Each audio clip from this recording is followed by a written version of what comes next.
BPSC शिक्षक भर्ती नियमावली पर महागठबंधन के बीच में ही अलग-अलग पार्टियों के बीच में दरार पड़ गई है।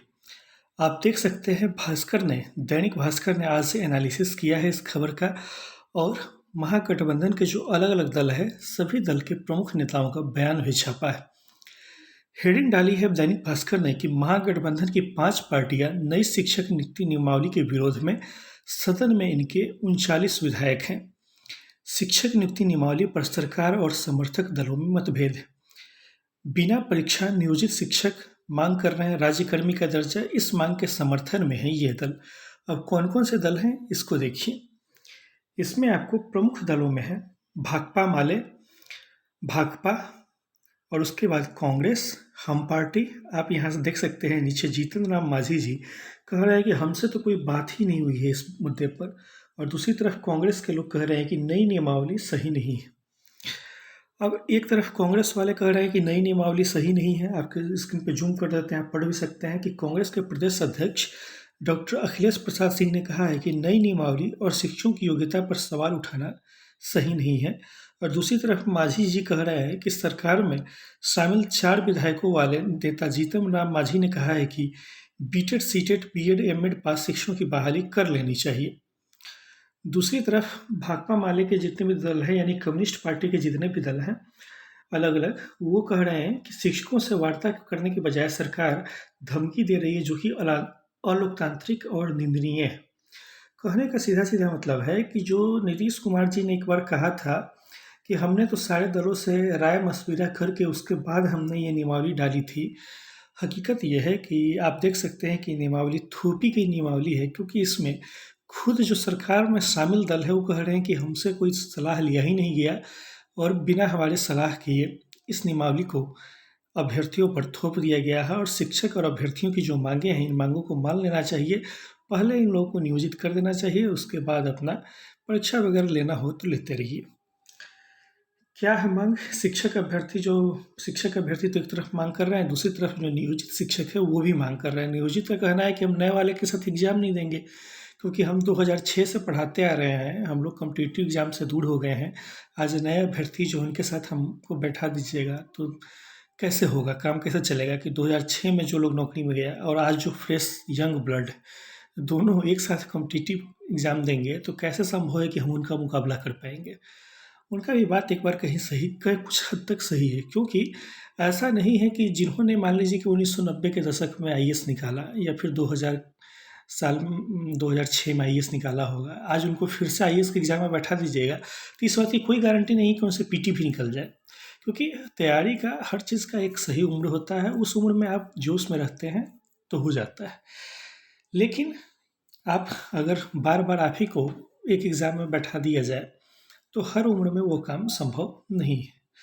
मेरा ख्याल है इन लोगों को तो डिपार्टमेंटल एग्ज़ाम लेना चाहिए, ऐसे नए अभ्यर्थियों के लिए भी सीटों की बचत होगी और इन लोग का भी जो समस्या है उस समस्या का समाधान हो जाएगा। डिपार्टमेंटल एग्ज़ाम लेने में कोई समस्या नहीं थी, लेकिन सरकार ज़बरदस्ती इन लोगों को हम लोग की सीट पर ही भेज रही है। इससे हम लोग की सीटों का ही नुकसान है, क्योंकि मान लीजिए कि अगर इनमें से 5 से 10 हज़ार लोगों का भी चयन होता है तो नए तो 5 से 10 हज़ार अभ्यर्थी जो तो कम हुए ना, तो 5 से 10 हज़ार सीट हम लोग के बच जाते हैं। अच्छा होता है कि इन लोग का अलग से डिपार्टमेंटल एग्ज़ाम होता।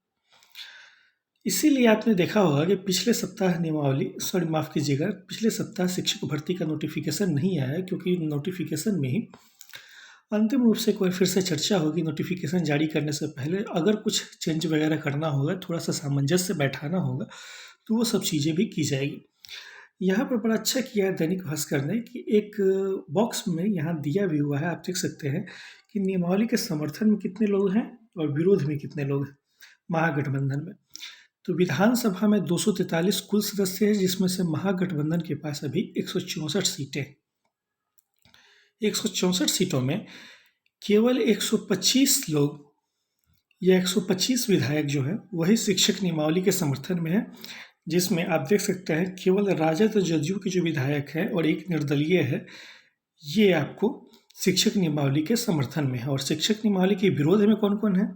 शिक्षक नियमावली के विरोध में 39 लोग हैं, जिसमें सीपीआई, माले, सीपीआई, सीपीएम, हम, ये पार्टी जो है 4 पार्टी 5 पार्टी, इनसे मिलाकर कुल 39 विधायक जो हैं इसके विरोध में हैं। और महागठबंधन से जो अलग दल है जैसे भाजपा है, तो भाजपा वगैरह तो स्वाभाविक बात है, सरकार के हिस्सा नहीं है तो ये लोग तो विरोध करेंगे ही।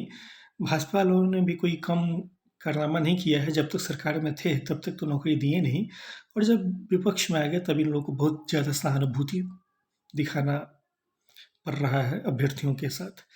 लेकिन कुल मिला के एक बात स्पष्ट हो गई है कि जो नियमावली जारी हुई, इस नियमावली में नीतीश कुमार चाहे जितना भी कह ले, बाकी सहयोगी दलों से कोई सलाह वगैरह नहीं लिया गया। सीधा सीधा ये नियमावली थोप दी गई अभ्यर्थियों के ऊपर भी, पुराने शिक्षकों के ऊपर भी। दरअसल सरकार को एक फार्मूला चाहिए था।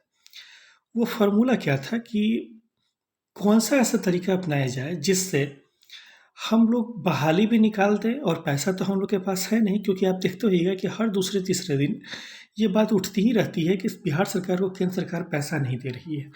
अब भाई पैसा नहीं दे रही है तो आप स्वयं सोचिए कि एक तो पूर्णिया वाली वो रैली याद है नीतीश कुमार जी के, उसके तुरंत बाद मुख्यमंत्री जी ने आपको विधानसभा में खड़े होकर कहा था कि पैसा नहीं है तो कहाँ से करते हैं। ठीक है, पैसा नहीं है कहाँ से कर दिया, उसके तुरंत बाद आपने 1,78,000 शिक्षकों की भर्ती निकाल दी। तो स्वयं सोचिए भाई, आप लोग स्वयं समझदार हैं कि जब पैसा है ही नहीं तो 1,78,000 शिक्षकों को ये बढ़ा हुआ वेतन आप कैसे दे सकते हैं। तो इसका एक ही तरीका है, एक ऐसा फार्मूला निकालिए जिस फार्मूले से कम लोगों की बहाली हो, ताकि बहाली ही अगर कम होगा तो वेतन भी कम देना पड़ेगा। तो ये फार्मूला कौन सा हुआ है? ये फार्मूला है एग्ज़ाम। क्योंकि एग्ज़ाम में निगेटिव मार्किंग रहेगा, एग्ज़ाम में क्वेश्चन हार्ड रहेगा, एग्ज़ाम में 4 से 5 ऑप्शन रहेंगे। तो जब ये सारी चीज़ हो जाएंगे, और पुराने वाले शिक्षकों के साथ भी वादा कर लिया था, कब वादा किए थे? चुनाव के समय, कि समान काम समान वेतन देंगे। अब भाई स्वाभाविक बात है कि समान काम समान वेतन दिया ही नहीं जा सकता है, क्योंकि 4-5 लाख लोग हैं शिक्षक केवल। 4-5 लोगों को आप समान काम समान वेतन कर दीजिएगा अगर, कहने का मतलब सरकार पर, राज्य पर इतना ज़्यादा वित्तीय बोझ बढ़ जाएगा, उतना पैसा कहाँ से आएगा। और अगर आपने शिक्षा विभाग में समान काम समान वेतन कर दिया, कल से अन्य विभाग में भी समान काम समान वेतन का हल्ला उठने लगेगा, तो आप किस किस विभाग में समान काम समान वेतन कीजिएगा। इसका ब्रह्मास्त्र है एग्ज़ाम, कि एग्ज़ाम लीजिए, पुराने वाले नियोजित शिक्षकों को भी और नए वाले को भी, सबको एक ही सीट पर दौड़ाइए। और हाल कैसा कीजिए? तो हेडमास्टर बहाली वाला हाल कीजिए कि 55,000 लोग बैठेंगे तो 400 लोग पास करेंगे, तो ढोल तो पीटेंगे ही कि भैया हम तो 55,000 सीट निकाले, हम तो 1,78,000 सीट निकाले। देख रहे हैं ना आप लोग, हर मीडिया में हर एक जगह एकदम गुणगान किया जा रहा है कि ऐसा वैकेंसी न कभी आया। कितना वैकेंसी है? 1,78,000 है भाई, 1,78,000 वैकेंसी है। बीएड वालों को कभी स्टेट रहने का मौका ही नहीं मिला, तो जो 78 से 80 हज़ार, 1 लाख के करीब में आपका हाई स्कूल का सीट है, तो उसमें बीएड वाले जब शामिल ही नहीं हो सकते हैं, तो आप ये ढोल क्यों पीट रहे हैं कि 1,78,000 सीट है? क्योंकि बीएड वाले तो उसे 1 लाख में शामिल ही नहीं हो सकते। ये बात तो आप लोगों को कोई कहेगा ही नहीं। क्यों नहीं कहेगा? क्योंकि अगर इतना बोल दिए तो सच्चाई खुल जाएगी ना 1,78,000 सीटों की। 6 to 8 में कोई सीट ही नहीं है। बचा 1 to 5, 1 to 5 में आपने लगभग 12,000 सीट उर्दू की सीट है। बचे लगभग 60-70 हज़ार सीट बचते हैं, उनमें से भी 35,000 सीट केवल महिलाओं की सीट है। तो पुरुषों के लिए कितने बचे? 35,000 बचे। उसको भी जब आप कैटेगरी वाइज डिवाइड कीजिएगा तो किसी कैटेगरी में 5,000 है, किसी में हो सकता है तो 10,000 हो जाए। हम ये नहीं कहते कि 5-10,000 कम है, ऐसा नहीं है, ठीक। लेकिन फिर भी आप लोग देखिएगा, अंतोगत्वा जब पूरी बहाली ये हो जाएगी, उसके बाद आप लोग भी देखिएगा कि आखिरकार कितने सीटों पर ये बहाली होती है, कितने लोग पास करते हैं। देखिए समस्या ये है ना कि जो अभ्यर्थी है, नए अभ्यर्थी भी हैं, तो नए अभ्यर्थी में से 50% ऐसे अभ्यर्थी हैं क्योंकि उनका मेधा अंक डिग्री दिखाओ नौकरी पाओ में कम बन रहा था, या 60-40 के हिसाब से कम बन रहा था। तो जो 50% का कम बन रहा था, वो 50% तो क्या कहेंगे? वो कहेंगे कि ठीक है भाई, हम तो एग्ज़ाम देंगे, क्योंकि पहले वाले सिस्टम में तो वो बिल्कुल छँट जा रहे थे, उनका कोई माई बाप नहीं था पहले वाले सिस्टम में। लेकिन अब नए वाले सिस्टम में उनका माई बाप है और उनको थोड़ी सी उम्मीद जगी है। तो स्वाभाविक बात है कि आप अगर कहिएगा कि पुराने वाले सिस्टम से हो या फिर इस नियमावली में सुधार हो, तो वो आपका विरोध करेंगे ही करेंगे। अब बचे हुए में जो 50% है, तो उसमें से जो 10% टॉप के लोग हैं, जिनके पास डिग्री में भी अच्छा अंक था, तो भाई ऐसा थोड़ी नहीं जिसके पास डिग्री में अच्छा अंक है तो सब का सब एकदम चोरी से ही लिया हुआ है। ऐसा नहीं होता है। जिनके पास डिग्री में टॉप में है, उनमें से 10% ऐसे लोग हैं जो मानते हैं कि भाई अगर हम 10th के एग्ज़ाम में, इंटर के एग्ज़ाम में या सीटेट के एग्ज़ाम में अच्छा प्रदर्शन कर सकते हैं तो ठीक भाई, एक और एग्ज़ाम हम इसमें भी अच्छा प्रदर्शन कर सकते हैं।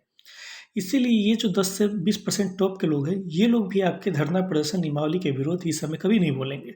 तो नीचे के 50% नहीं बोलेंगे, ऊपर के 20% नहीं बोलेंगे, तो बचे कितने? बचे बीच के 30%। यही लोग जो 30% है बीच के, यही लोग बोलेंगे कि नियमावली में परिवर्तन करवाइए, धरना प्रदर्शन करवाइए, केस करवाइए, दिस करवाइए, दैट करवाइए। ठीक है? तो आप स्वयं सोचिए कि एक तरफ 70% लोग हैं, दूसरी तरफ 30% लोग हैं। हमेशा पास से ज़्यादा फेल लोगों की संख्या होती है, और नीचे वाले जो 50% थे, वो पुरानी नियमावली में, पुराने सिस्टम में वैसे भी फेल की श्रेणी में थे, इसलिए वो तो आपका समर्थन कभी नहीं करने वाले हैं। अगर आप कभी चाहिएगा भी कि किसी तरह का परिवर्तन हो, तो वो नहीं करने वाले हैं। ये एक सच्चाई है जिससे आप जितना जल्दी रूबरू हो जाइए उतनी अच्छी बात है। हाँ, एक बात है, बिहार सरकार ने बीएड को मौका दिया है, अच्छी बात है। हम चाहेंगे, क्योंकि मैं भी बीएड हूँ, बार-बार मुझे ये स्पष्ट करना पड़ता है कि मैं भी बीएड हूँ। बीएड अगर शामिल हो जाए 1 to 5 में तो बहुत अच्छी बात है। लेकिन आप लोगों ने ध्यान नहीं दिया है कि बीएड का जो मामला है सुप्रीम कोर्ट में है, और बिहार सरकार ने जितने भी पत्र निकाले हैं, सारे पत्रों में नीचे में क्या लिखा हुआ होता है कि एनसीईटी से सलाह-मशविरा करने के बाद, कि अगर एनसीईटी कल को कह दी कि बीएड को शामिल नहीं करना है, चूँकि एनसीईटी के ऊपर ही तो केस है ना भाई, कि एनसीईटी ने कैसे शामिल कर दिया 1 to 5 में। तो वो सब बात अलग है, सुप्रीम कोर्ट में क्या होता है, नहीं होता है, अब तो जुलाई में ही पता चलेगा। लेकिन बीएड के कुछ अभ्यर्थी इतने जोश में हैं, इतने जोश में हैं कि उनको लगता है कि भाई ये जो एग्ज़ाम है मेरे लिए ही था। तो बीएड के भाई हो, और अगर ये सोच के कमेंट कर रहे हो कि अंकित अगर नियमावली का विरोध कर रहा है, तो अंकित नियमावली का विरोध क्यों करेगा? ठीक है?